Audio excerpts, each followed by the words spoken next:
Sagittarius. Welcome to your reading for September 2023.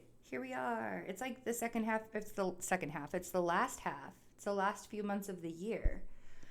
And it does feel like we're kind of wrapping things up.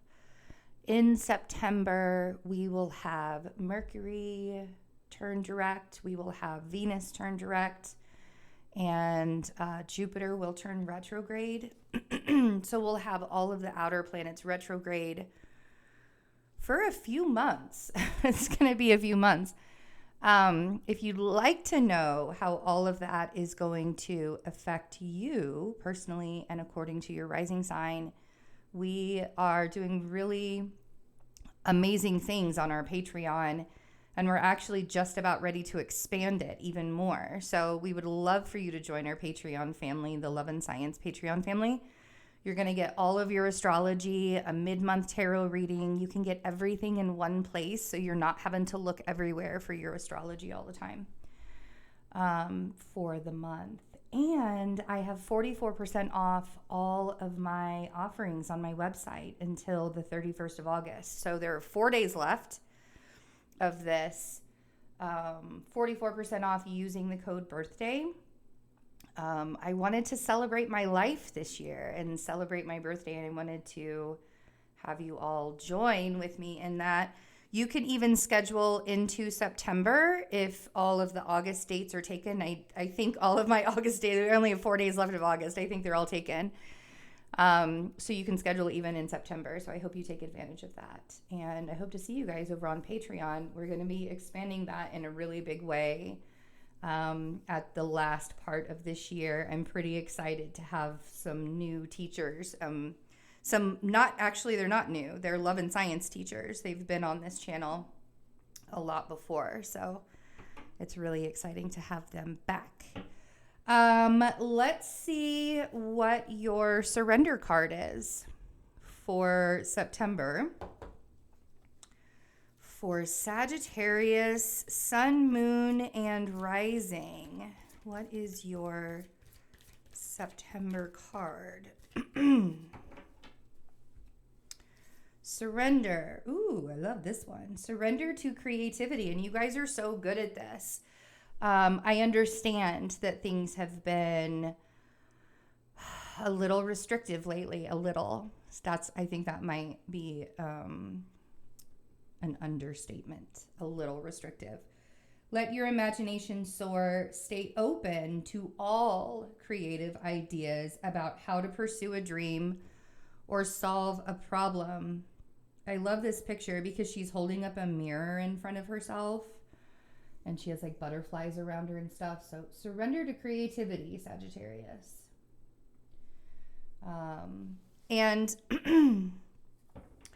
like there are going to be some pretty interesting things happening in September, but it's honestly, we have like the equinox happening in September, stuff like that. But it might not be the worst month of the year. You know what I mean? Like this might be that year, or this might be that month for this year where we actually get a chance to kind of get all of our shit together and start over again, like really be able to start looking at things again. So surrender to creativity. Let your imagination soar. Ooh, that restriction. Okay. This is what I was talking about. But the funny thing is when I tell you what the restriction is, you're going to be like, ugh, why can't it be something else? The Eight of Swords was the first card that came out. So it's a self-imposed imprisonment of the mind.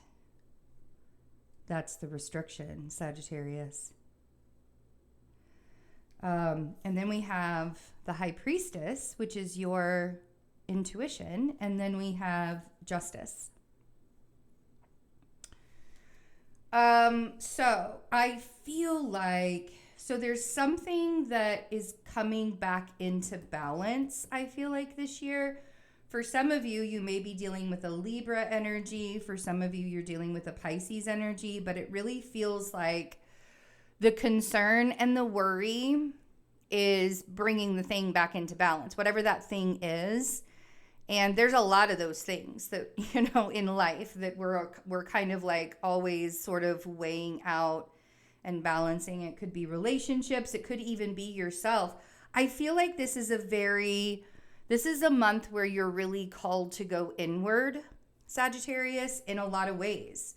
And I think the reason why you're meant to go inward is so you're not in that Eight of Swords, and it's easier to hear the intuition, and it's easier to, it's like the Eight of Swords is when we are looking at all of our restrictions outside of us, and we're not able to see a path, a road, a door, any of that, right? That's what the Eight of Swords. But if you look at this card, look at that card. She is not bound tightly. And there's actually a big gap in these swords in the front, right? So if she were to unbind herself and take the blindfold off, she might be able to see that the outside of her is actually not as restrictive as she's making it. Sometimes it feels like those restrictions are coming from the outside of us, but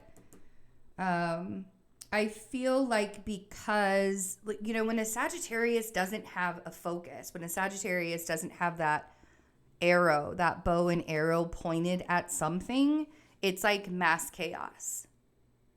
And it's really hard to come back in because it's mutable fire. When there's no focus, you're literally burning everything down. Instead of just having a focus of burning one thing down. We don't want to burn the whole thing down. Sometimes we do. But I feel like even if you were to burn the whole thing down, you might still be in this position, because what else is there after it's burnt down? Like, what do? We start fresh. So let's see what this Eight of Swords card is.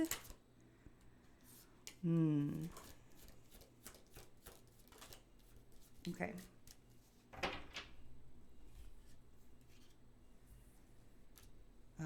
Okay. So, rely on your friends. Get grounded. Grieve. Those are the things. Those are the advice. Those are the advices from the cards. The Three of Cups on the Eight of Swords. So the Three of Cups for me is not about a third-party situation. Like, I don't automatically go that you could be dealing with that, Sagittarius. You could be dealing with a third-party situation, and that may be the thing that is like driving you insane in your mind, or like, you may think that you're seeing things, or something like that. Like, whatever it is in your life, you may feel like you're in a third-party situation, and that's something that you really have to get to the bottom of. If that's your intuitive feeling, then you got to get to the bottom of that, right? For some of you, this is about relying on people that are like-minded. The Three of Cups for me is about you and I coming together and creating a third energy, which is source energy, right? So I do feel like that maybe there are some reunions that are happening, unions and reunions that are happening in September. You could be coming together with people that are really good for you and really close for you in order to feel better about situations that are happening in your life. Like, if we're going to be honest about our spiritual life, we also have to be honest about the reality of things too, the Queen of Pentacles on the High Priestess. So the Queen of Pentacles, you could be dealing again with an earth sign that might be have Pisces energy or Libra energy in it. But there's a lot of water here too. This feels like that allowing yourself to nurture you and ground yourself, that's going to be the easiest way for you to listen to your intuition. Like, you already know that about yourself. When you're giving back to yourself, your basic fundamental needs are being met, right? So paying attention to that and letting yourself grieve. The way that we find balance in life is allowing ourselves to grieve of the things that we no longer have, or grieve of the things that we have to let go of.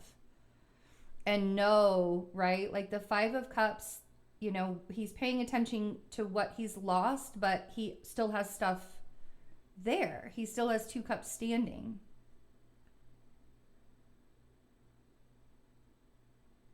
Intuitively, I feel like there's some kind of grieving that's happening within a relationship, or within an old relationship, or maybe in a new relationship that you're in. And I feel like you want to have more joy in your life, right? Like the 3 of Cups here that he's grieving are the 3 of Cups here with the union and the celebration. And so I feel like you connecting with other people is really going to help to push forward and to move things. You may not feel really super social, but I do think that there are, you know, people that are around you that want to help you get out of this own way, right? So look at that. The bottom of the deck is the Ace of Cups. The Ace of Cups is one of my favorite cards because it really tells us to take care of ourselves. We want to fill up our own cup. We want to fill up our own well. We want to make sure that our needs are taken care of first before we're like doling out our energy to everybody else. And a lot of times that's how we lose ourselves, is because we're doing everything for everybody else and we're not doing anything for ourselves. And maybe life puts us in that position, but we've also made choices for life to put us in that position. And you get the opportunity every single day to make new choices for yourself and new decisions for yourself. And that's what the Ace of Cups reminder is. Make new choices, make new decisions to fill up your own cup.